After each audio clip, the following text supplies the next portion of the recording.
Want to download Trade app on iPhone? Then you're on the right video. Well, it's pretty simple and a quick process, so without any further delay, let's get started. First thing first, head over to App Store. Inside App Store, in the address bar, search for the application Thread. Click on this app. Right here, if you haven't installed the application before, you will see the option of Get. Tap on Get. Scan your Face ID or enter the password of your Apple account. After that, click on Install.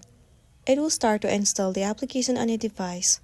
All you gotta do is wait for the installation to be completed. Once it has been installed, you will see the option of Open. In order for you to open the application, click on Open.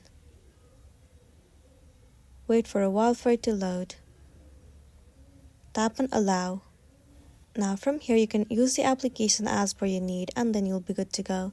So that's the end of the video. If this video really helped you, give it a like and check out our next tutorial. Thank you.